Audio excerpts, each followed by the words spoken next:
Lalikira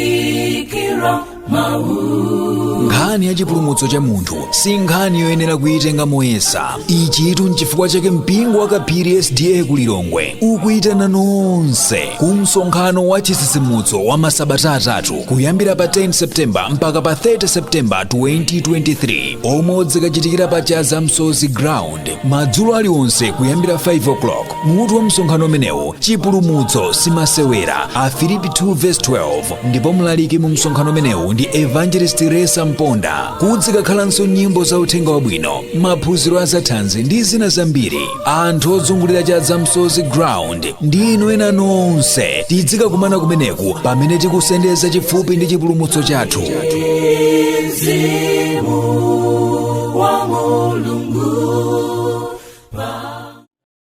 Ndikulandireni lero tsiku la namba chani paja? Ena simuna yankhetu ndiloyamba kapena kubwera. Lero tsiku la namba 8 la msonkhano wathu umene ukuchitika pano pa Chaza Ground, ndipo mutu wake tikunena kuti chipulumutso simasewera, chipulumutso simasewera. Ndikulandireni anyamata ndi atsikana, azimayi ndi azibambo ndi ena tonse amene tili pamalo pano, mumve kuti takulandirani. Ndemo ngati umachitira tatiye tichite moni wathu uja, ndikhulupirira kuti lero sasokonekera iyayi, si choncho? Chipulumutso! Chipulumutso! Chipulumutso! Chipulumutso! Moni wake mwe? Chipulumutso chimafuna khama, chimafuna kupirira, chimafuna kuganiza, si choncho? Nkhani yake ndi imeneyo. Osatopa ngakhale ali masiku 21 kubwera ndithu, chifukwa chipulumutso chimafuna chani kodi? Khama komanso kupirira. Dzulo tinali nalo phunziro limene timayankha mafunso atatu okhudza sabata, mafunso atatu okhudza sabata. Titatha dzana lakero kuphunzira kuti malamulo a Mulungu alipo 10 kapena kuti 10 onse monga mmene Yehova anaperekera pa phiri la Sinai, ndipo palibe limene linatha, palibe kuchotsera ngakhale limodzi. Ndipo tinapeza kuti ngati pali limodzi la malamulo limene lili ndi chopetchera ku dziko lapansi, inde ngakhale kwa anthu okhulupirira ndi opembedza, ndi lamulo la namba 4 limene limakamba za mpumulo umene Yehova anakhazikitsa. Ndedzana tinaphunzitsana kunena kuti tikamati lamulo la namba 4 limene likuyitanira wina aliyense kuti apumule pa tsiku lachisanu ndi chiwiri, kodi lamulo limene limakamba zoti chani? Tinaphunzira kuti ndiliti, tilisunge bwanji. Ndikhulupirira kuti tinadziwa bwino zimene tikuyenera kuchita. Ndiye titatha kuphunzira dzulo timayankha mafunso atatu akuluakulu amene amauka phunziro limene likaperekedwa. Ndiye funso loyamba linalionena kuti kodi sabata limene litalimva inde, kodi lamulo limene likanalipobe kapena linatha? Ndiye tinapeza kuti Yesu Kristu anakana kuti iye sanabwere kudzathetsa chilamulo koma inde kudzakwaniritsa. Ndipo tinapeza Yesu Kristu akunena kuti dziko inde ndi thambo, inde chilengedwe chikonza kuchoka koma chilamulo sichidzasintha, inde ngakhale kansonga kamodzi, kalembo limodzi la kuchilamulo sikadzachoka. Yesu Kristu anakana, ndipo Yesu mmoyo mwake anasunga sabata, amapembedza, amapemphera, amasonkhana ndi anzake pa tsiku la sabata. Ndipo ngati Yesu anayankhulako pa nkhani yokhudza lamulo, anangokambapo pa zinthu zimene zili zololeka kuchitika pa tsiku la sabata. Ndipo tinapeza kuti ngakhale atumwi amene nawonso anasunga sabata, ngakhale Kristo oyambirira amene kudzafikira ngakhale mu chaka cha 364 AD nawonso anasunga sabata. Kotero palibe umboni uchokera m'Baibulo kapena mu mbiri ya dziko lapansi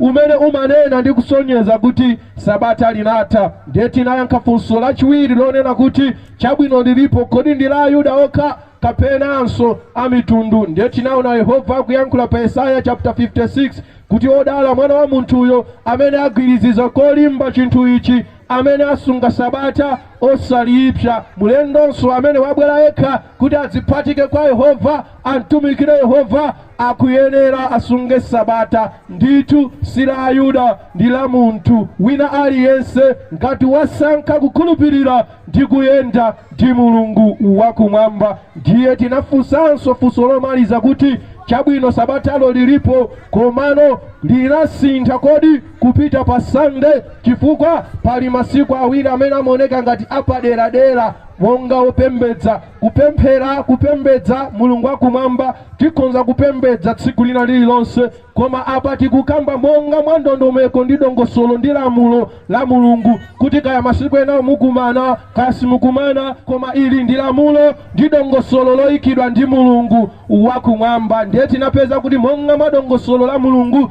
la sabata ndi lachisanu ndi chiwiri, limene lero lino lili Saturday. Nanga Sunday bwanji? Tinapeza kuti m'Baibulo mulibe vesi kapena lemba limene limakamba za chimenechi. Ngati muli Baibulo nkhani yokamba za tsiku loyamba la pa wiki, inde Sunday, akukamba zinthu ziwiri, kuti Yesu Kristu anauka inde tsiku la Sunday, koma kuuka kwa tsiku la Sunday Baibulo sili kukamba kuti sabata la sintha lapita pa Sunday. Komanso atumwi tsiku lina anakumana napembedza mu usiku wa Saturday, limene linali tsiku loyamba la pa wiki, limene linali Sunday. Ndipo kukumana uku sana kumane monga la sabata kuti la sintha ayi, anakumana chifukwa Paulo kukacha Sunday mamawa ankachokapo, ndanachiona kuti asanachoke akumane aphunzitsane mawu a Mulungu. Kotero choka m'Baibulo mulibe umboni kapena chosonyeza chilichonse kuti sabata linasintha kupita pa Sunday.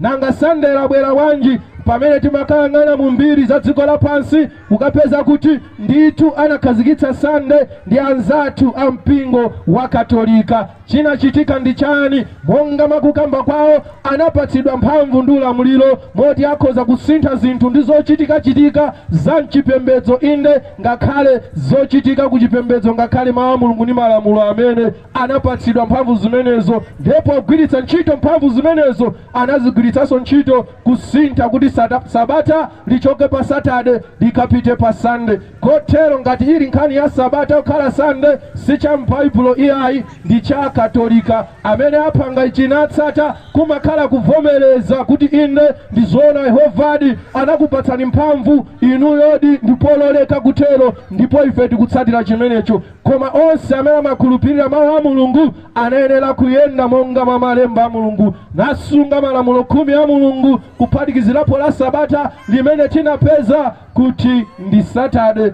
limenelo linali phunziro la dzulo. Ndipo tanena kuti ngati mungakhale ndi mafunso mulolandilika kutero kubwera kudzafunsa funso lina lilonse pakulemba pakapepala ndi kudzapereka kutsogolo kwa tsogoleri kumanzere kwangaku.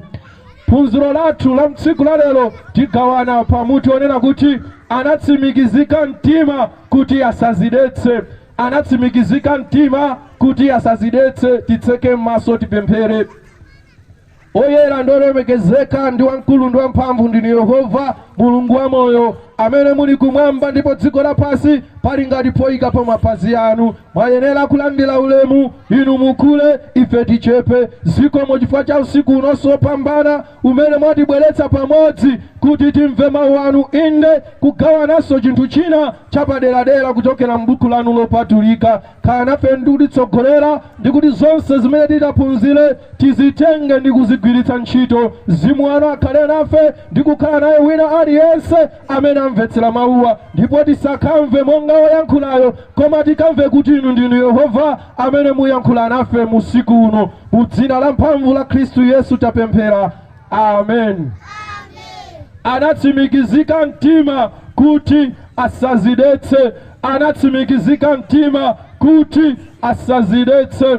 Kuwerenga Daniel chapter 1 verse 1 mpaka 2, pamene akunena kuti chaka chachitatu cha Yehoyakimu mfumu ya Yuda, Nebukadinezara mfumu ya ku Babulo anadza ku Yerusalemu naumangira misasa ya nkhondo. Ndipo Yehova anampereka Yehoyakimu mfumu ya Yuda m'dzanja lake pamodzi ndi zipangizo zina za nyumba ya Mulungu, namukanazo iye ku dziko la Sinara. ku nyumba ya mulungu wake, nalonga zipangizo nyumba ya chuma cha mulungu wake. Akunena kuti chaka cha chitatu cha Yehoyakimu mfumu ya Israeli, mfumu ya Yuda, akunena kuti Yehova mulungu wakumwamba, Israeli atachimwa nachita mopoponya pamaso pake, anafuna zoti amulange, ndipo anafuna kuti agwidwe na akapititsidwe ku ukapolo ku Babulo. Ndipo mu chaka cha chitatu mfumu ya Yuda amene anali Yehoyakimu mfumu ya ku Babulo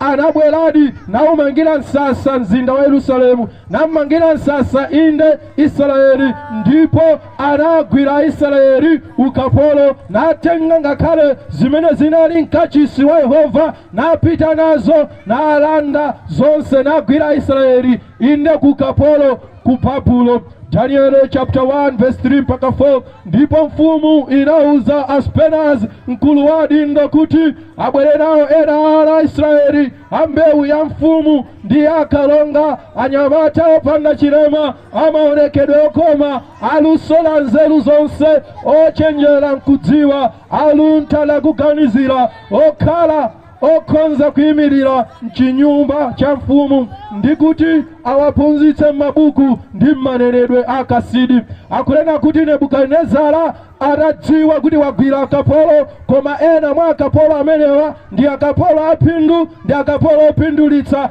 ena ndi anyumba ya chifumu, ena ndi oneka bwino, ena ndi anzeru, alinako kuthekera. Chinamkomera Nebukadinezara kuti asangowagwira onse ngati akapolo namawagwiritsa zintchito wamba iyayi, koma asankhe ena mwa iwo amene anaona kuti ndi apindu ndopindulitsa, aphunzitse mu njira za ku Babulo kuti amthandize Nebukadinezara kuyendetsa ufumu wake. Ndanatuma Aspenaz kuti apite mu gulu la akapolo amenewa amene anagwidwa ku Israeli, akayang'ane kwa anyamata amphamvu, anzeru, oneka bwino, a background ya bwino, background ya chifumu kapena ambiri ya chifumu. Njira ina akasankhe inde akapolo olongosoka amene agwiritse ntchito kuyendetsa nawo ufumu wa Babulo. Daniel chapter 1 verse 5. Ndipo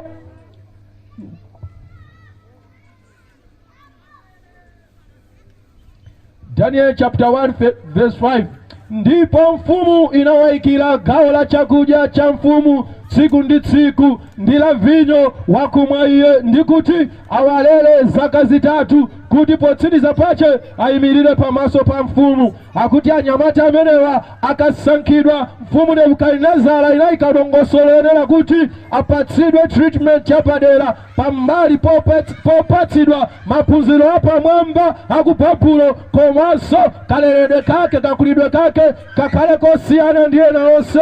Awa anali akapolo inde, koma akapolo ofunika. Ndi anayikiranso chakudya chapamwamba cha mtengo wapatali chimene Nebukadinezara mfumu ankadya, nayikiranso chakumwa cha mtengo wapatali inde vinyo amene amapatsidwa kwa mfumu. Munjira ina daiti imene inali yapamwamba ndiyo pambana mu Babulo, inali daiti imene mfumu Nebukadinezara amadya. Ndananena kuti daiti yomweyi iperekedwenso kwa anyamata amenewa, ndipo aphunzitsidwe mu njira za ku Babulo, komanso azidya zakudya za pamwamba zimenezi namamwa vinyo pamwamba ameneyu kwa zaka zitatu. Akatero adzayimirire pamaso pa mfumu. Munjira ina mfumu izapanga interview, idzaone ngati zatheka zimene mfumu ikafuna pa anyamata amenewa.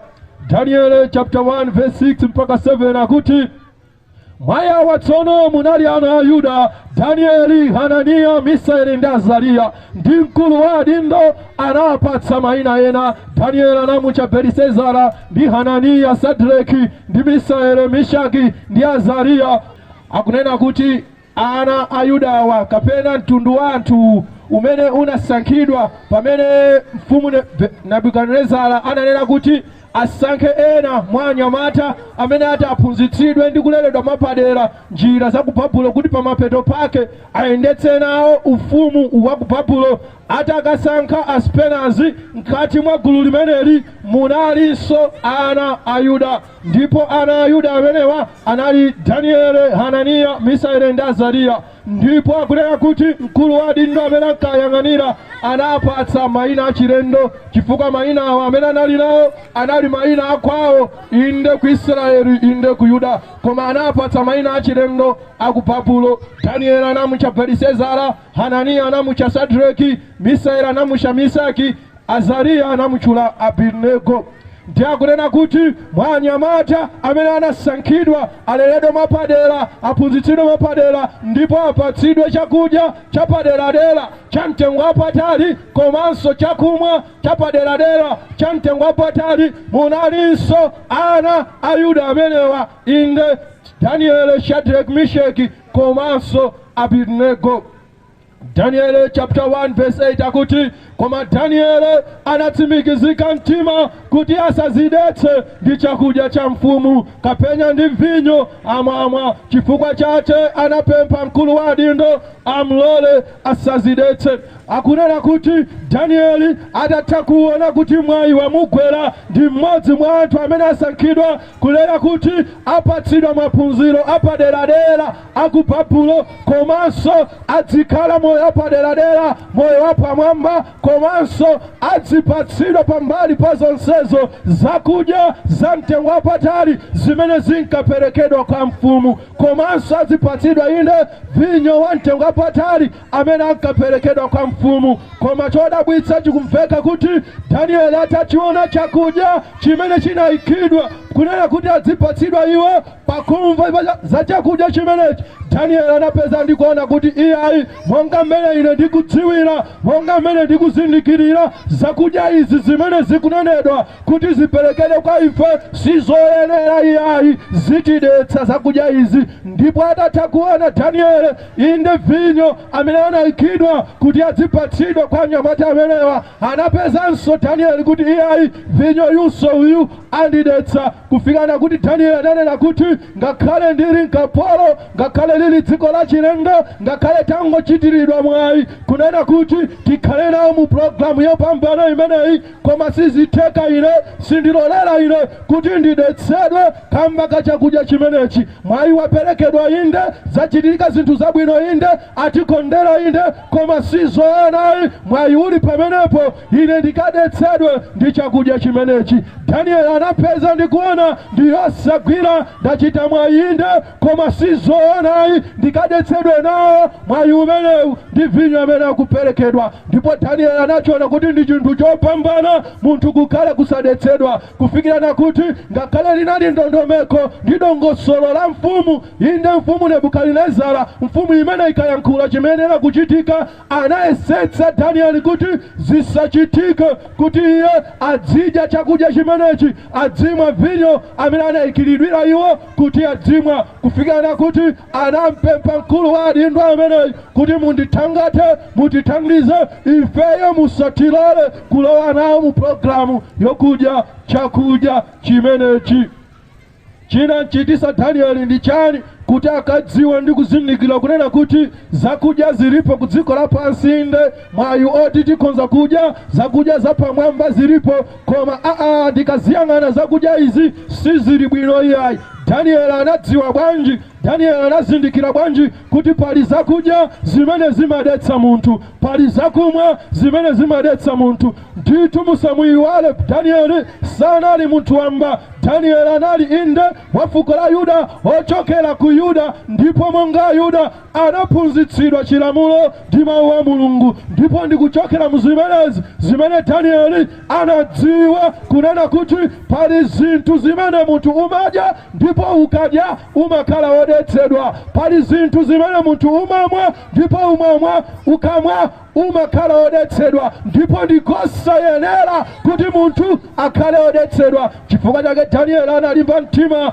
ngakhale zinali zovuta kuti akhale choperekedwa ndi mfumu, ngakhale zinali zovuta kuti azembe kukana chakudya chimenechi, chakumwa chimenechi, koma Danieli anatsimikizika mtima, pangavute pangatani, sizitheka ine iyayi kuti ndidetsedwe ndi chakudya chimenechi. Danieli anadziwa bwanji, anaphunzira kuti chakudya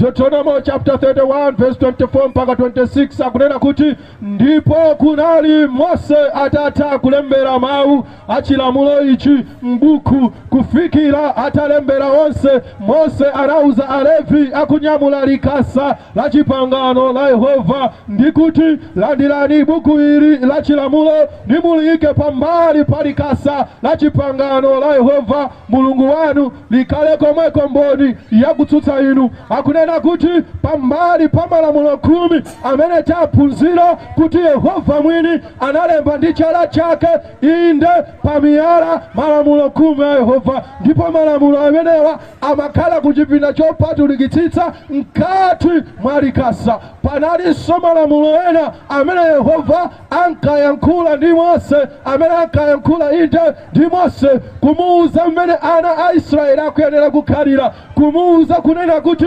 nditatha kupanga pangano ndi ana a Israeli kuti ndidzakhala mulungu wawo ndipo iwo avomera adzakhala anthu anga ndipo adzasunga mawu a pangano amene ali malamulo 10. Anthu amenewa pali zinthu zina zimene akuyenera kuzichita. Pali kakhalidwe kamene ine ndikukafuna, pali machitidwe amene ine ndikuafuna, pali kapembedzedwe kamene ine ndikukafuna. Ndipo zimenezo akamauzidwa Mose amalemba, ndipo mmene amalembamo ndi mmene mmatchedwa kuti buku la chilamulo. Ndipo akunena kuti buku limene Yehova amayankhula Mose ndikumalemba analiyikanso mchipinda chopatulikitsitsa komano pambali palikasa. Ndikuchokeratu mbuku limene Daniel anaphunzira ndikuzindikira kuti pambali pa malamulo 10 pali zina zimene Yehova akunena ndizo zofotokoza kuti munthu amene wasankha kuyenda ndi Yehova akuyenera kuyenda motani. Ndipo Yosua chapter 1 verse 8 akunena kuti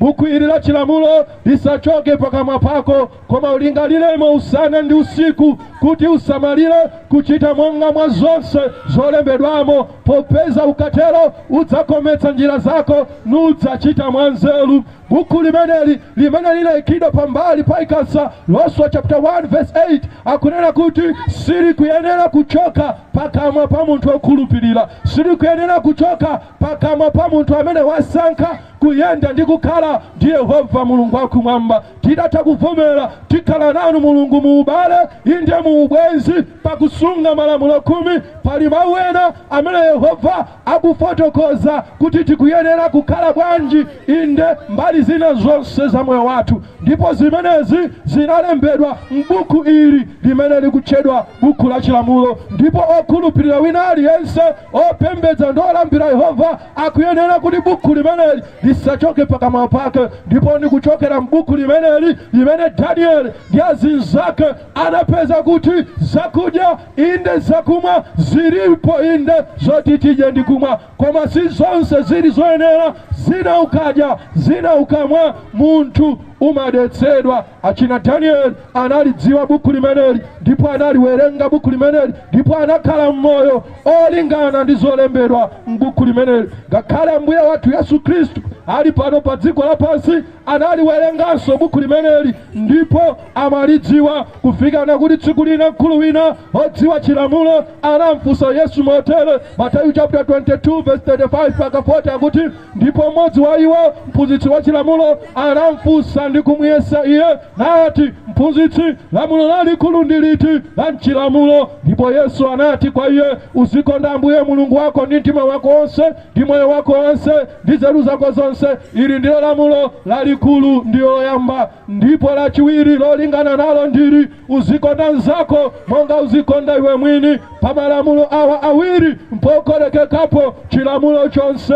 Ndi aneneri nditu mkulu wina odziwa chilamulo ophunzira chilamulo amene anaphunzira nadziwa malamulo 10 komanso anawerenga ndi kudziwa inde buku la chilamulo.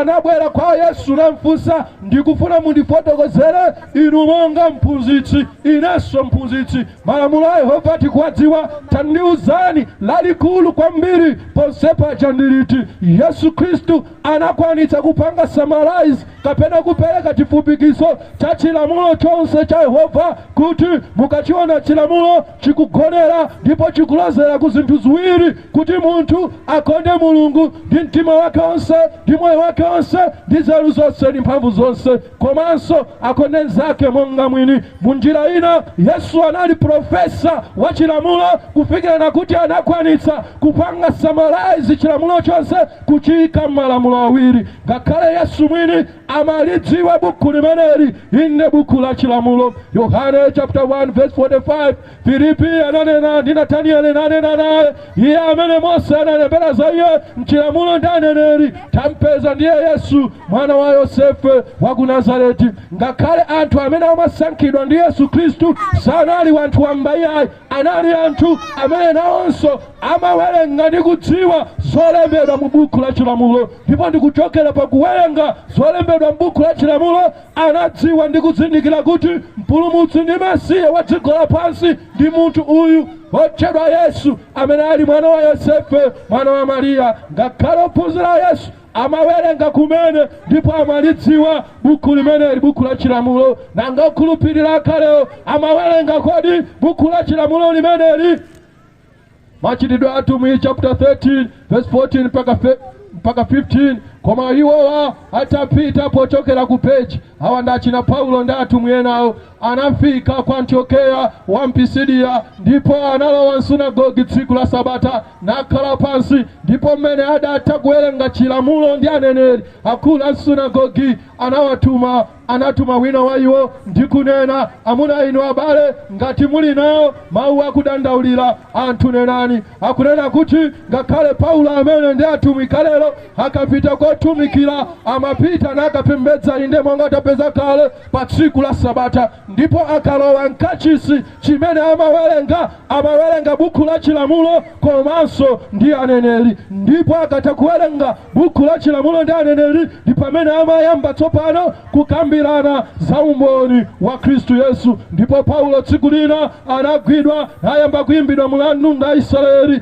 ndipo mkati mwa mulandu Paulo anayankha motere. Machitidwe atumwi chapter 24 verse 14, inetu amene ali Paulo nditumikira Mulungu wa makolo athu. Paulo akunena kuti ine chikhulupiriro changa zomwe ndimachita sindilambira mulungu wina, sindikhulupirira mulungu wina, ndimatumikira Mulungu yemweyu wa makolo athu, ndikhulupirira zonse zili monga mwa chilamulo ndi zolembedwa mwa aneneri. Ngakhale Paulo mwini akuvomereza kunena kuti ine sinditsutsa zimene Yehova akunena, ine sinditsutsa zimene Mulungu akunena pa malamulo 10 ngakhale mu buku ila chilamulo ayi, ndipo ndimakhulupirira zonse.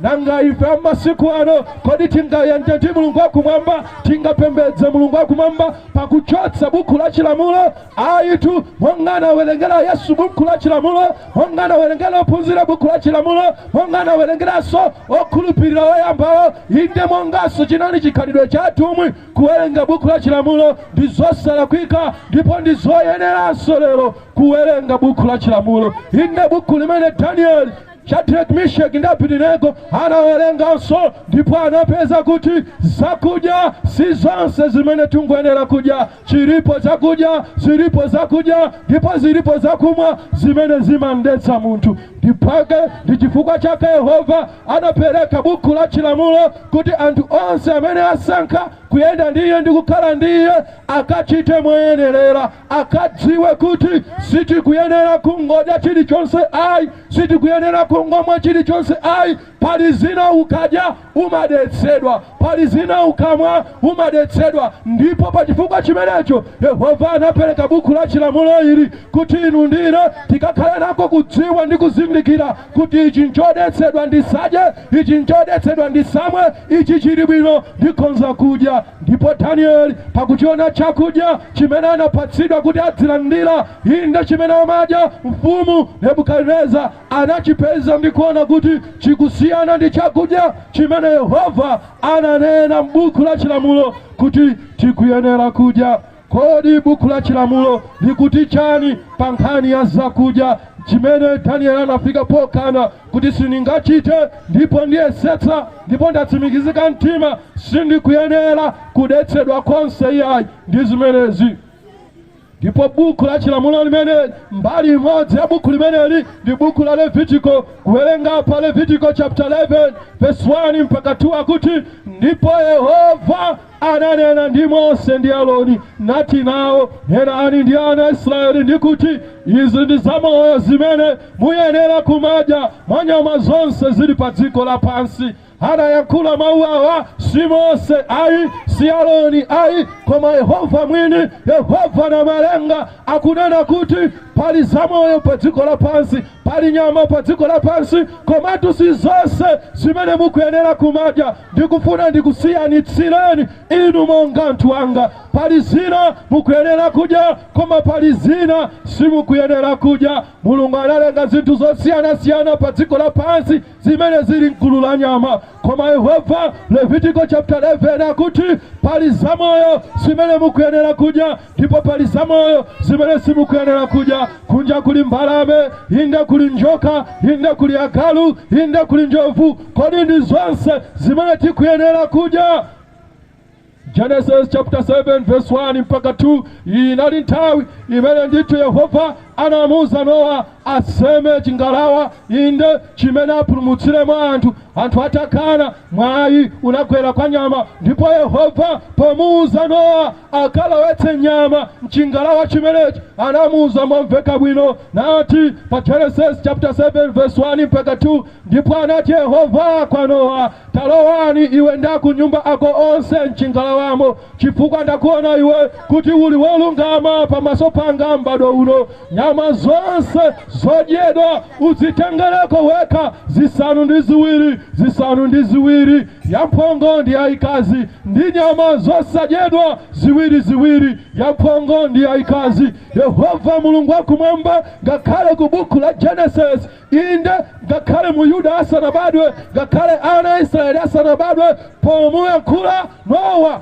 polowetsa nyama mchingalawa anamuza momveka bwino kuti kunja kuno kuli nyama zodyedwa ndipo kuli nyama zosadyedwa. Ndipo ukamalowetsa nyama mchingalawa uchite motere, nyama zonse zimene zili zodyedwa, kutanthauza kuti ngakhale Nowa anali nako kudziwa ndi kuzindikira kuti pali nyama zodyedwa ndipo pali nyama zosadyedwa. Ndipo Yehova anamuza nyama zodyedwazi zilowe mapeya awiri, zilowe mapeya 7 ngati zili zodyedwa ng'ombe, ndekuti ng'ombe zidzilowa yayimuna ndi yayikazi zidzilowa 7. Nyama zosadyedwa zidzilowa ziwiri, chifukwa poti ndi zodyedwa zikakhale zambiri chifukwa ndi chakudya. Izi zosadyedwazi olo zitalowa ziwiri, palibe vuto ndikungosungira mbewu chabe. Ndithu nkhani yolekanitsa kuti pali chakudya, pali nyama zodyedwa, ngakhale zosadyedwa. Sikuyamba ndi ana Israeli iyayi, ikuyambira kumambira kumene inde ngakhale mmene Nowa ankalowetsa nyama mchingalawa zinadziwika kuti kuli nyama zodyedwa inde kuli nyama zosadyedwa. Ndipo Nowa anachita chimodzimodzi polowetsa mchingalawa, zosadyedwa zinalowadi ziwiri, zodyedwa zinalowa 7. Zikuonetseratu kuti Mulungu wakumwamba mawu ake chifuniro chake sichinayambe lero, chinayamba kalekale. Podzatenga ana Israeli anafuna kuti zinthuzi zikhale mu ndondomeko ndi ndongosolo lomveka bwino, zisamangopita pakamwa, komanso zikhale zolembedwa. Kotero pamene tikuwerenga buku la Levitiko limene likukamba za zodyedwa ndi zosadyedwa, sizikuyamba yapa, zinalipo kale, koma apa Yehova akufuna chikhale chokhazikika ndi chodziwika bwino, ndipo zisungika kuti wina aliyense amene wasankha kutsata Yehova akawerenge ndi kuyenda mu zimenezi. Levitiko chapter 11 verse 1 mpaka 3. Ndipo Yehova ananena ndi Mose ndi Aroni nati nawo, nena ndi ana Israeli ndikuti, izi ndi zamoyo zimene muyenera kumadya mwa nyama zonse zili pa dziko lapansi. Nyama iliyonse yogawanika chiboda nikhala yogawanikadi chiboda ndiyo phikula imeneyo muyenera kudya. Mulungu wakumwamba adatha kumuza Mose ndi Aroni, si nyama zonse, si zamoyo zonse zimene mukuyenera kudya. Wayamba kufotokoza tsopano kuti munthu akuyenera kudya chani. takunena kuti ndikupereka tsopano zimene mukuyenera kudya ndi kusadya. Chinthu inde cha moyo chikhala cha miyendo folo chimene chili ndi chiboda chogawanika, kapena kuti chiphazi chake, kapena kuti hufu mchizungu logawanika, komanso chikhale ndi khalidwe lonena kuti chikuphikula. Chikakhala ndi zinthu ziwiri izi, chimenecho mukuyenera kudya. Mwachitsanzo ngati ng'ombe, chiphazi chake mukachiyang'ana pakati paja ndicho gawanika pali mpata. Mawu amene amasulidwa onena kuti chiboda ndi akutanthauza chiphazi cha nyama kunena kuti chikhale chogawanika. Phazi la nyama imene tingadye ikhale logawanika, komanso nyamayo iziphikula, kapena kuti izipanga chikhalidwe chimene imapanga ng'ombe komanso mbuzi, kuti ikadya idya zinthu imakhala ngati yasanzaso ndi kuyamba kutafuna kenako ndi kumeza. Khalidwe limeneli ndi limene likutchedwa kuti kuphikula. Kotero Yehova akuyamba kufotokoza kuti pali zinthu zimene mukuyenera kudya, ndipo mwa zinthu za miyendo inayi ngati ng'ombe, mbuzi, kosa kumapita uko, zimenezo muonetsetse kuti ngati mukufuna kudya chikhale ndi makhalidwe awiri awa: chiphazi chikhale chogawanika pakati, komanso chidziphikula. Ndiye monga ng'ombe imakhala ndi chiphazi chogawanika komanso imaphikula, ikololeka kudya chimodzimodzi mbuzi, chimodzimodzinso nkhosa ndikololeka kudya.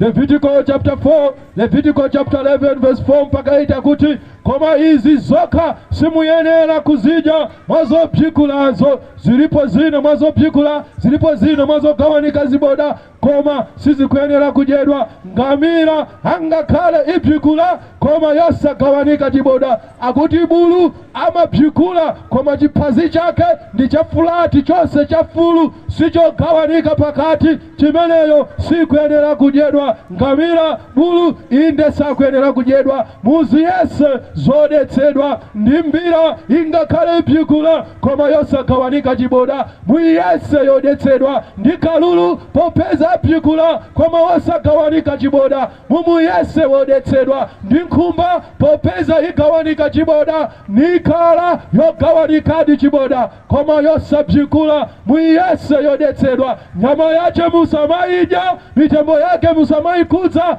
muziyese zodetsedwa. Yehova akunena kuti pali nyama zina zimene inde mamakhalidwe awiri ndatchulawa: kugawanika chiboda komanso kuphikula, zili ndi khalidwe limodzi lokha. Ngati nyama ili ndi khalidwe limodzi osati awiri, imene muyese yodetsedwa, ndipo nyama yake musamayidya. Ndipo ngamira kapena kuti bulu tikamuyang'ana amaphikula inde, koma chiphazi chake cha bulu ndichosagawanika ndi chimodzi chafulu. Komanso kalulu inde ngakhale mbira ngakhale imaphikula, koma chiphazi chake ndichosagawanika. Munjira ina ilibe chiphazi chokhala ngati cha ng'ombe, mapazi akalulu ndi otere okhala ngati amphaka, ilibe chiboda chimene muyese yodetsedwa. Naye nkhumba nayonso ngakhale ili ndi chiboda kapena kuti chiphazi chogawanika inde, koma ili ndi vuto: nkhumba ikadya yadya, siphikula, sisanzaso ndi kutafuna, pachifukwa posowa khalidwe limene lophikula. Nkhumba nayonso muyese yodetsedwa, ndipo mitembo yake musamayikudza, ndipo nyama yake musamayidya, muziyese zodetsedwa. Leviticus chapter 11 verse 9, mwa zonse zili m'madzi muyenera kumadya izi. Zili zonse zili nazo zipyepye ndi mamba m'madzi, nyanja ndi mitsinje, zimenezo muyenera kudya. Yehova akunena kuti tachoka kuntunda tsopano tikupita m'madzi. Mukapita m'madzi, mitsinje ndi mwina monse mmene muli nyama za m'madzi, mukayang'ane kuti ngati mutadye chinthucho chikhale ndi zinthu ziwiri izi: chikhale nawo mamba kapena kuti mchizungu scales, komanso chikhale ndi chipyepye kapena kuti mafinzi. Zimenezo zikapezeka nazo muyenera kudya zinthu zimenezo nzabwinobwino. Koma ngati chitapezeke chinthu chili ndi khalidwe limodzi lokha, mwina chili ndi mamba koma chilibe zipyapye, mwina chili ndi chipyapye koma chilibe mamba, chimenecho muchiyese chodetsedwa, simukuyenera kudya. Kotero malinga ndi mawu a Yehova, mcheni inde chambo inde usipa zimakhala ndi mamba komanso zimakhala ndi zipyepye. Pachifukwa chimenecho malingana ndi mawu a Yehova nzololeka kudya. koma zinthu zimene zilibe mamba inde zimenezo sizikuyenera kudyedwa. Leviticus chapter 11 verse 10 mpaka 12 akuti koma zili zonse zilibe zipyepye ndi mamba nyanja ndi mitsinje mwa zonse zokwawa za m'madzi ndi mwa zamoyo zonse zili m'madzi muziziyesa zonyasa. Inde muziyese zonyasa, musamadya nyama zawo, mitembo yawo zikunyasireni. Zili zonse zopanda zipyepye kapena mamba m'madzimo muziyese zonyasa. China chilichonse chimene chilibe mamba chokhala m'madzi inde chikhoza kukhala nacho chipyepye inde, koma ngati chilibe mamba mawu a Yehova kunena kuti chimenecho muchiyese chonyasa chodetsedwa ndipo mitembo yawo izikunyasirani. Inde mulamba uli nawo chipyepye koma ulibe mamba ndi odetsedwa. Nkholokolo inde nayo ili nazo zipyepye koma ilibe mamba ndi odetsedwa. Abombe inde ali nazo zipyepye koma alibe mamba ndi odetsedwa. Chimene tikuyenera kudya malingana ndi mawu a Yehova cham'madzi chikhale nawo mamba komanso chipyepye ngati mmene ilili chambo.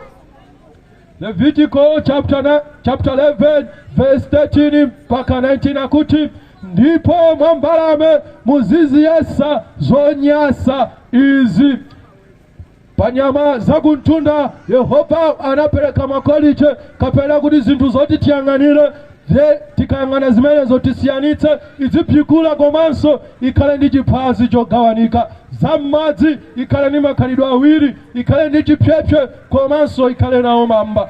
Pa zinthu zimene zili mgulu la mbalame zowuluka mlengalenga sanapereke makolites koma anapereka mitundu ya mbalame zimene zili zonyasa. Kotero zimene zatchulidwa apa ndi zonyasa. Ngati pali chimene silinatchulidwe ndiye kuti ndi chabwinobwino. Leviticus chapter 11 verse 13 mpaka 19 ndipo mwa mbalame muziziyesa zonyasa izi.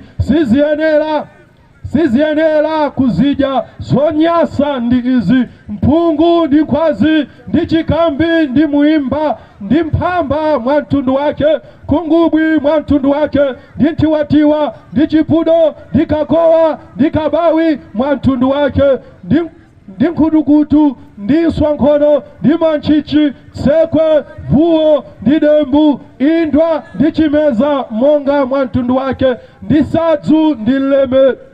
Ndiye tikawerenga pa zimene Yehova akuletsa kuti tidye mwa mbalame komanso zimene akuloleza kuti tikhoza kudya kumbali yathu kuno, zimene mbalame zili zotchuka. Tili ndi baka, tili ndi nkhuku, tili ndi nkhanga, tili ndi nkhuku tembo, ine tili ndi nkhunda komanso tili ndi zinziri. Pa mbalame izi zotchuka zimene zimapezeka pakati pathu, mbalame imene sikuyenera kudyedwa pamene pani baka, chifukwa baka ali mtundu wa mbalame zimene zili mgulu la chizungu amati maswani. Pa chifukwa chimenecho baka akugwa mugulu la mbalame zimene Yehova wazitchula kuti ndi zodetsedwa. Kotero kuzowulukaluka mlengalenga zimene zimapezeka pakati pathu, nkhuku tikhonza kudya, nkhanga tikhonza kudya, nkhuku tembo tikhonza kudya, nkhunda tikhonza kudya, zinziri tikhonza kudya. Ngati pali mbalame ina imene apa palibe, mukawerenge pa Leviticus chapter 11 verse 13 mpaka 19 ndiye mukaona kuti mbalameyo ili muntundu wanji. Kodi ili muntundu mwa mbalame zodetsedwa kapena ayi? Koma malingana ndi mbalame zotchuka pakati pathu yomwe isakuyenera kudyedwa, ine ndi baka ali mgulu la mbalame zodetsedwa. Leviticus chapter 11 verse 20 mpaka 23 zokwawa zonse zakuuluka zokhala ndi miyendo inayi muziyesa izi zonyasa, koma muyenera kudya izi mwa zokwawa zonse zakuuluka zokhala ndi miyendo inayi, zokhala ndi miyendo pa mapazi awo yakutumpha nayo pansi. Mwa zimenezo muyenera kudya izi: tsombe mwa mtundu wake, ndi chilimamine mwa mtundu wake, ndi njenjete mwa mtundu wake, ndi tsogonombwe mwa mtundu wake. Koma zokwawa zonse zakuuluka za miyendo inayi muziyese zonyasa. Akunena kuti zonse zimene zimayenda pansi komanso zimauluka tiziyese zonyansa ndizodetsedwa. Poka ngati chowulukacho chili ndi miyendo inayi, pambali pokhala ndi miyendo inayi chili ndi miyendo ina kumbuyoku yolumpha nayo chikafuna kuuluka. Chimenecho chimene Yehova akuloleza kuti nchoyenera kudya. Kotero tikonza kudya dzombe, chifukwa dzombe ili ndi miyendo folo imayenda pansi, ili ndi mapiko imaulukira, komanso ili ndi miyendo yolumpha nayo. Koma akuluakulu ali m'munsiwa amauluka inde, amayenda pansi, koma alibe miyendo yolumphira. Awanso awa amauluka inde, amayenda pansi, koma alibe miyendo yolumphira. Kotero mafulufute alibe miyendo yolumphira ndiwodetsedwa. Nazo ngumbi zimauluka zili ndi miyendo yendera pansi inde, koma ilibe miyendo yolumphira. Muziyese zodetsedwa. Leviticus chapter 11 verse 29 mpaka 30. Ndipo izi ndizimene muziziyesa zodetsedwa mwa zinthu zakukwawa pansi: likongwe ndi mbewa ndi nsambulu mwa mtundu wake, ndi gondwa ndi ng'azi ndi buluzi ndi dududu ndi mfuko.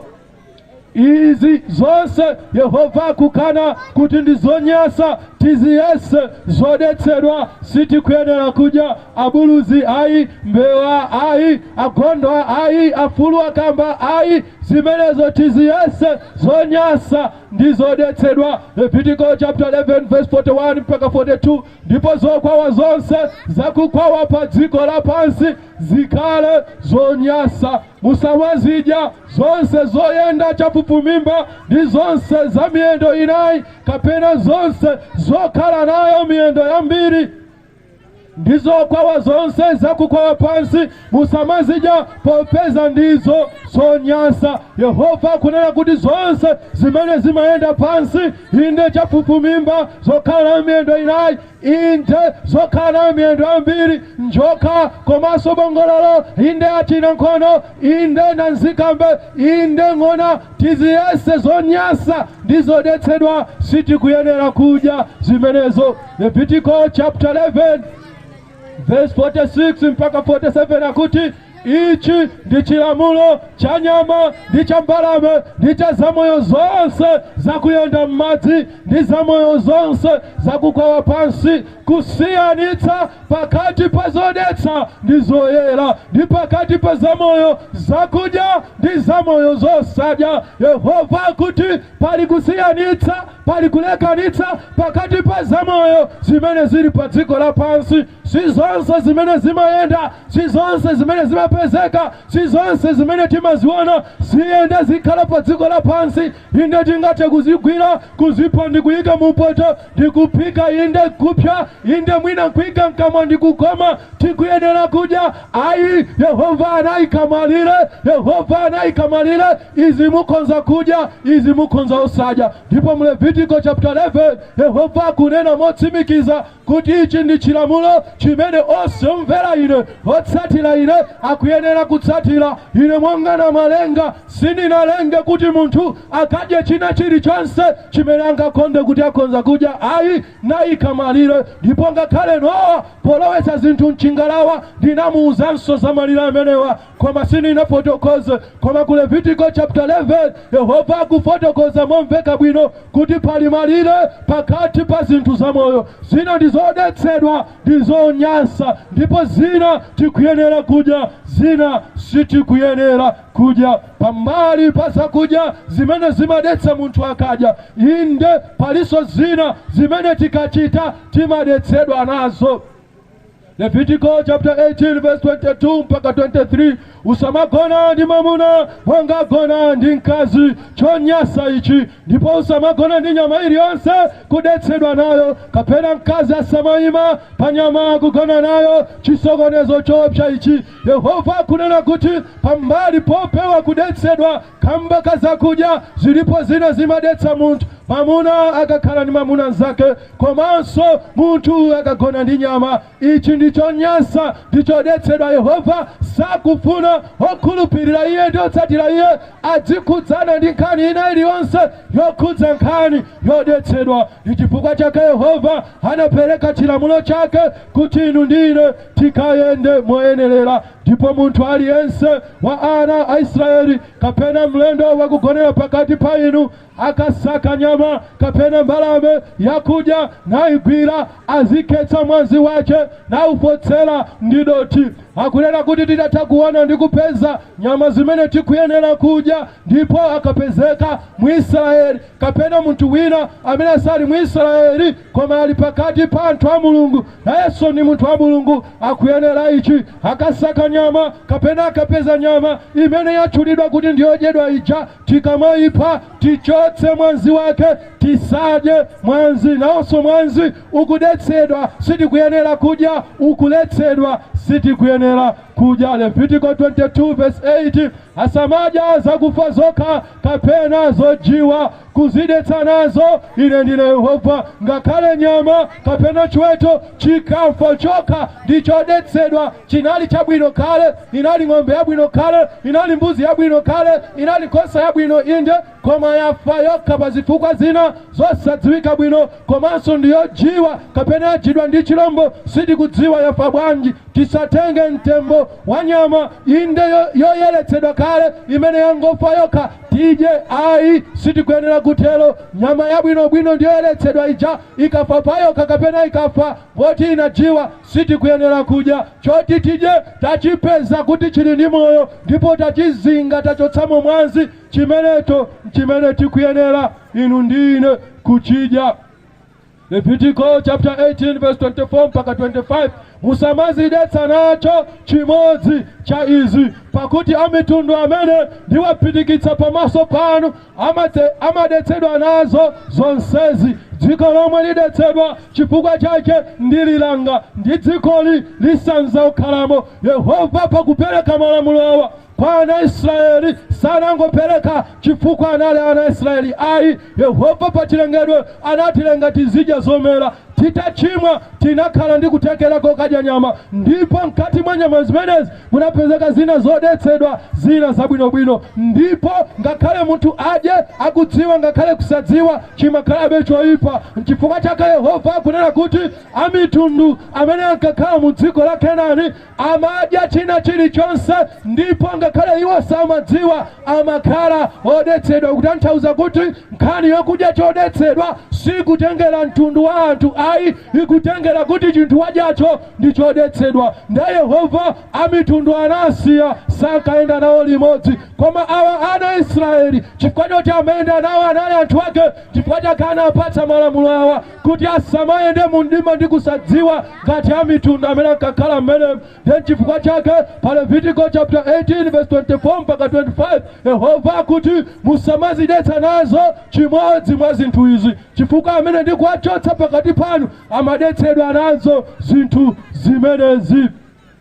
Levitiko chapter 5 verse 2 akunena kuti munthu akakhudza chilichonse chodetsa kapena mtembo wa nyama yodetsa kapena mtembo wa choweta chodetsa kapena mtembo wa chokwawa chodetsa, kungakhale kudambisikira, ali wodetsedwa ndi wopalamula. Yehova akunena kuti malamulo awa amene ndaperekatu zikachitika, kunena kuti mwina zichitika mwangodzi, sukudziwayi kuti unagwira mtembo wa chinthu chodetsedwa, ngakhale usadziwe, ngakhale usazindikire, umakhalabe odetsedwa. Chifukwa chake ndikofunika munthu aphunzitsidwe, munthu adziwe kuti pali zinthu kunja kuno zimene zili zodetsedwa, ndipo kamba kakudziwa kumeneko achite mosamala kuti zisachitike mmoyo wake, adziyenda nawo makhala odetsedwa chifukwa choti sakudziwa. Chifukwa ngakhale usadziwe ukadya ukakhudza ukachichita, umakhalabe odetsedwa, inde ndi wopalamula, mulandu olakwira Mulungu wakumwamba. Yesaya 66 verse 16 mpaka 17 Yehova akukamba kuti pakuti Yehova adzatsutsana ndi moto ndi kulanga ndi lupanga lache ndi anthu onse ndi ophedwa a Yehova adzakhala mbiri akukamba inde za mtsogolo inde nthawi ya chiweruzo. Iwo amene adzipatulitsa nadziyeretsa kuti amuke kuminda tsatane ndi kudya nyama ya nkhumba ndi chonyansa ndi mbewa adzathedwa pamodzi ati Yehova. Musayione nkhani ngati ndiyochepa ndiyopepuka, ayi Yehova amawerengera ndinalekanitsa izi ndizodyedwa izi zosadyedwa. Koma ngakhale zitatha kunenedwa Yehova akupeza ena kumafuna bezadala nadziyeretsa naona ngati palibe vuto, naona ngati zili bwino, namadya nyama inde zodetsedwa, namadya nkhumba inde zodetsedwa, namadya mbewa inde zodetsedwa. Yehova akunena kuti tsiku likudza adzatsutsana ndi moto ndipo ophedwa a Yehova mu tsiku limeneli adzakhala mbiri. Ndipo pofotokoza za ena iwo akuti inde amene aziyeretsa natengane tsatane ndi kudya nyama ya nkhumba inde ndi chonyansa ndi mbewa adzathedwa pamodzi ati Yehova. Yehova akuyembekezera inu ndine pamene anapereka chilamulo chakulekanitsa zoti munthu adye ndi zoti asadye tikuyenera kutsatira. Ngati sititsatira mulandu ulipo, ndipo Yehova adzatsutsana ndi onse amene amadyabe zodetsedwa. Yehova atatha kunena ndi kuletsa kuti zimenezi ndi zodetsedwa. Ezekiel 22 verse 26 akuti ansembe ache achitira choyipa chilamulo changa nadetsa zopatulika zanga, sasiyanitsa pakati pa zopatulika ndi zosapatulika, ndipo sazindikiritsa anthu pakati pa zodetsa ndi zoyera, nabisira masabata anga pamaso pawo, ndipo ine ndidetsedwa pakati pawo. Yehova kunena mwa mneneri Ezekiel, ndithu nkhani yosiyanitsa kuti pakati pa masiku pali tsiku lina lapaderadera limene lili la sabata anthu akuyenera kudziwitsidwa. Inde pakati pa zamoyo pali zodyedwa ndi zosadyedwa, pali zoyera ndi zodetsa akuyenera kuzindikiritsidwa. Koma ndithu Yehova anapeza kuti ngakhale anthu amene iye anadalira mu nthawi iyi amene anali ansembe kuti adziphunzitsa nauza anthu kusiyanitsa pakati pa masiku, kusiyanitsa pakati pa zakudya, iwo anasankha kubisa ndi kusauzira anthu. Yehova anena ansembe ake achitira choyipa chilamulo changa nadetsa zopatulika zanga, sasiyanitsa pakati pa zopatulika inde ndi zosapatulika. Inde Yehova apeza kuti pakati pathu sitisiyanitsa pakati pa zinthu zopatulika ndi zosapatulika, zonse tikungoziona zofanana, zonse tikungoziona chimodzimodzi. Ndipo akupitiriza kunena Yehova, ndipo sazindikiritsa anthu pakati pa zodetsa ndi zoyera, nabisira ine masabata anga. Ndithu Yehova ngakhale mu nthawi ya ana Israeli ansembe amene anadalira aphunzitsa ana Israeli, iwo kamba kazifukwa zawo anasankha kubisira ana Israeli kusaphunzitsa ndi kuwauza kuti kunja kuno kuli zodetsa inde kuli zoyera, ndipo Yehova anadetsedwa pakati pawo. Koma chankomera Yehova musiku uno kuti inu ndine tizindikitsidwe, tizindikire ndi kudziwa kuti iyayi kunja kuno zinthu sizofanana, zamoyo sizofanana, pali zodetsa ndipo pali zosadetsa. Ndipo Yehova sakuyembekezeranso kuyambira lero tsopano pita mtsogolo kuti ife tikayende mu njira zakale ndi kuyenda inde ndi kudetsa Yehova pakati pathu. Ezekiel chapter 39 verse 24 akuti ndinachita nawo monga mwakudetsedwa kwawo ndi monga mwakulakwa kwawo, ndipo ndinawabisira nkhope yanga. Yehova akunena kuti adatha kusankha ana Israeli kalelo kusayenda malingana ndi mawu a Yehova, kusayenda malingana ndi malamulo a Yehova, kusasiyanitsa pakati pa zodetsa ndi zosadetsa. Yehova sanachitenge kukhala chinthu chopepuka, anachita nawo monga chimene iwo anasankha. Ndipo Yehova anatsutsana nawo, ndipo kamba kakudetsedwa kwawo Yehova anabisira nkhope yake. Yehova asakubisireni nkhope yake madzulo ano chifukwa chokakamira kumadyabe ndi kusunga ndi kuyenda ndi zinthu zimene iye wazinena kuti ndizodetsedwa. Sanapereke buku la chilamulo ili, sanapereke mawu a Yehova kuti angokhala nthano chabe. Ayi, mawu akutanthauza zimene Yehova akunena, zamoyo zakukhala pa dziko lapansi, ziweto, nyama zakuthengo ndi zina zonse, inde ngakhale za m'madzi, si zonse zimene zikuyenera kudyedwa, pali zodyedwa ndi zosadyedwa. Si zonse zimene zili zabwinobwino, ayi, pali zina zodetsedwa, zina zabwinobwino. Ndipo Yehova akuyembekezera kuti inu ndi ine tikachite mu usiku uno monga amene anachitira Danieli. Atatha kupeza ndi kuona kuti chakudya chaperekedwa, inde akunena kuti tidye chakudya cha pamwamba, chakudya cha mtengo wapatali chimene mfumu Nebukadinezara azidya. Koma pakuchiona chakudya, pakudziwa chilamulo cha Mulungu, pakudziwa mawu a Mulungu, anapeza Danieli kuti sizoona zina zimene ayikapa, zambiri zimene ayikapa ndi zodetsedwa. Ndipo monga ine wokutsata Yehova, wokhulupirira Yehova, sindikuyenera kudya inde ngakhale kukhuza zinthu zimenezi. Chifukwa chake Danieli anatsimikizika mtima, ayi, ngakhale lili dziko la ukapolo, inde ngakhale ndili mulendo, ngakhale ndasankhidwa pa chinthu cha mtengo wapatali, ndipo mwina ndioneka ngati kuti ndine osayamika, koma sizitheka mu njira ina iliyonse kuti ndidetsedwe ndi zinthu zimenezi.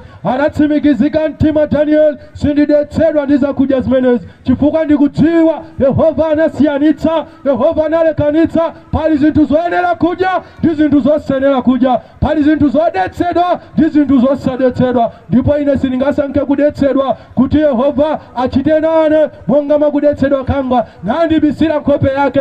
Ayi, ndipo Danieli anatsimikizika mtima, sindidetsedwa ine ndingakhale ndi vinyo amene mfumu apereka, chifukwa ngakhale oledzera amene mfumu akumwamba sakalowa. 1 Korinto chapter 6 verse 10, kapena ambala, kapena osirira, kapena oledzera sadzalowa ufumu wa Mulungu. Galatia chapter 5 verse 19 mpaka 21, ndipo ntchito za thupi zionekera, ndizo dama, chodetsa, kukhumba zonyasa, kuledzera, mchezo ndi zina zotere, zimene ndikuchenjezani nazo monga ndachita, kuti iwo akuchita zotere sadzalowa ufumu wa Mulungu. Anapeza ndi kuzindikira Danieli kuti vinyo uyunso amene akuperekedwa Yehova sakondwera naye, ndipo mu ufumu wa Mulungu omwemowa inde oledzera sadzalowa mu ufumu umeneyo. Chifukwa chake Danieli anatsimikizika mtima, ngakhale chili chinthu chovuta kulandula, ngakhale chili chinthu chovuta kukana, koma ndiyesetsa, ndatsimikizika mtima, ine sindidetsedwa ine ndi zakudya zimene mfumu apereka, sindidetsedwa ine ndi vinyo amene mfumu apereka. Ndipo mukapitirira nayo nkhani mupeza kuti Danieli anaona kuti ngati pali chinthu chapafupi, kuli bwinonso tidzingodya za masamba, chifukwa tikati mwina adzitisankhira zabwino, tsiku lina adzalakwitsa mapoto ndi mafuta omwewo ophikira zinthu zodetsedwa, adzaphikira zinthu zathu, koma ife tidzingodya za masamba. Ndipo Yehova anamkometsera mtima mdindoyi, namulola Danieli ndi azinzake inde azidya zakudya za masamba. Ndipo anapempha mutipatse masiku 10 muone zimene zitachitika. Ndipo atapita masiku 10, Yehova anakomera mtima Danieli ndi azinzake, anaoneka athanzi ndioneka bwino kuposa soaja amene analola kudya chakudya cha mfumu. Ndithu Mulungu akumwamba anachitira chifundo, ndipo sanabisire nkhope yake, chifukwa anasankha kuyimabe pa mawu ake, pakukana kuti iye pakati pa zakudya, pakati pa zakumwa pali zodetsa ndipo pali zosadetsa. Ndipo monga mwana wa Mulungu, monga munthu wa Mulungu, akuyenera kukhala nako kudziwa ndi kuzindikira chimenechi, kuti sakuyenera, sitikuyenera, sindikuyenera ine, simukuyenera inu kungodya chilichonse chopezeka pa dziko lapansi, chopezeka mlengalenga, inde chopezeka m'madzi. Ayi, Mulungu akumwamba anayika malire, analika kulekanitsa. Amene sadziwa ndi kuzindikira chabwino ayende mkusadziwa. Koma Yehova akukumba wina aliyense musiku uno titatha kulandira uthenga huu, tilekane nazo zakudya, zinyama ndi ziweto, zina zili zonse zimene Yehova akunena m'mawu ake kuti ndizo zodetsedwa. Yoswa chapter 1 verse 8, buku ili la chilamulo lisachoke pakamwa pako, ulilingalire usiku ndi usana, kuti inde ukayende mwanzeru. Usiku uno Yehova Mulungu wakumwamba adatha kulenga zinthu. Ifika nyengo ndi nthawi yonena kuti munthu akhonza kudya ine nyama. Mulungu wakumwamba anaona kuti pakati paizo zilipo zonyasa ndi zoyipa zimene iye zimamuyipira, ndipo Yehova anapereka chilamulo chake ndicho linga chonena kuti ife tonse amene lili khumbo lathu ndi kufuna kwathu kuyenda ndi Mulungu wakumwamba tisakayende muchonyasa chimenechi. Yehova asakubisireni nkhope yake, Yehova asandibisire nkhope yanga kamba kobisa ndi kukakamirabe, inde kamba kokonda zinthu za dziko lapansi, inde zimene Yehova musiku uno wazinena ndi kuzitchula kuti ndizo zodetsedwa, ndizo zonyasa. Ndipo zinthu zimenezi inu ndine monga anake, monga anthu ake tikuyenera kutalikana nazo, monga anachitira Danieli. Anazindikira Danieli napeza sindikuyenera kudya izi. Alipo wina musiku uno amene akunena kuti inenso ndakhala ndikudya zakudya zimenezi, inenso ndakhala ndikusunga zinthu zimenezi, inenso ndakhala ndikumwa ndikuyenda mu zinthu zimenezi. Koma musiku uno ndapeza ndikuona kuti Yehova sagwirizana nazo zinthu zimenezi, Yehova safuna zinthu zimenezi. Ndipo Yehova tsiku likudza limene mlandu dzayima ndipo tidzayankha, inde makamakanso kuti tinamva ndipo tinauzidwa koma tinasankha kuchita chimodzimodzi. Ngati mukumva choncho imirirani pamene tikufuna kupemphera tsopano. Ngati aliponso wina amene akufuna pemphero lapadera pamene tikumaliza atsalire abwere kutsogolo kuno. Kaya muli ndi vuto limene likuvutani, kaya muli ndi china chimene chikupsinjani, kaya ndi goli lanji, Mulungu amene timpembedzayu ndi Mulungu wa moyo, omasula, ochiritsa ndopulumutsa. Ngati lili khumbo lanu kufuna pemphero lapadera pamene timaliza mubwere kutsogolo kuno chakumanzere kwangaku tidzapemphere. Amene mukufuna pemphero lapadera malinga ndi phunziro la mtsiku la lero mukhonza kutsaliranso limodzi. Titseke m'maso tipemphere. Oyera ndi olemekezeka ndinu Mulungu wakumwamba, Mulungu wachikondi, Mulungu wachifundo, inde Mulungu wa dongosolo amene mwatiuza za dongosolo lina musiku uno kunena kuti pakukhala pa dziko lapansi inde monga anthu timayenera kudya. Inde munatilola kuchokera munda wa Edeni, mudatha kutilenga mutiuza tizidya zomera. Titachimwa inde kunaloleka tikhonza kuyamba kupha nyama ndi kumadya, koma munapeza ndi kuona kuti si nyama zonse si zamoyo zonse zimene tikuyenera kudya. Zina zindi zonyasa, zina zindi zodetsedwa. Ndipo ndi khumbo lanu asapezeke munthu pa dziko lapansi, asapezeke mwana wanu, asapezeke otsatira inu akudya ndi kuyenda inde ndi kumwa ndi kukhala mu zinthu zimenezi. Ndi chifukwa chake chakukomerani mu usiku uno mukatiuze momveka bwino ndi motisiyanitsira bwino zinthu zimene tikuyenera kudya ndi zimene sitikuyenera kudya. Zikomo Yehova chifukwa cha chifundo chanu ndi chisomo chanu ndi chikondi chimenechi. Tapezeka ena mu usiku uno kuti kudya ndi kuweta ndi kukhala ndi izi linali khalidwe lathu, koma tapeza inde mu mawu anu, osati mawu a munthu, osati mawu a Mose kapena Aaroni, koma mu mawu anu Yehova wayankhula mu usiku uno kutilekanitsira, kutisiyanitsira zimene tikuyenera kudya ndi zimene sitikuyenera kusadya. Yehova Mulungu wakumwamba tikhululukireni kamba kochita mosayenera, kamba kakusadziwa ndi kusazindikira, kambaso mwina kakutayirira. Tikhululukireni ndi kuti mutilandilenso tsopano, ndi kuti musatibisirenso nkhope yanu kamba kakudetsedwa kumeneku. Ndipo mutipatse kulimba mtima ndi kuchilimika monga anali nako Danieli, kuti ngakhale nali dziko la chilendo, ngakhale chinali chinthu chovuta, kulimba mtima ndi kuchilimika kukana chakudya cha mfumu inde nachichita chimwanseri analimba mtima kuti asadzidetse. Nafenso tikayenda ndi kukhala ndi mtima ndi mzimu omweyo, kulimba mtima kuyenda be mawu anu ndi mchifuniro chanu, ngakhale zingavute zovuta, ngakhale zingakhale zovuta kapena zotina kapena zopechera, tikakhale nako kuchilimika mtima ndi kutsimikizika ngati Danieli. Kana afeni pamene tikubwerera m'makomo mwathu, dalitsani wina aliyense amene wamva mawu awa mu usiku uno, amene anabwera pa malo pano, komanso amene akumvetsera malo ena onse amene mawu awa akufika. Ndipo mzimu wanu apitirize kukhala nafe pamene tibwereranso mawa kudzamva chinthu china chimene mudzayankhula nafe. Tamandikani, kwezekani mu dzina la mphamvu la Khristu Yesu tapemphera, amen.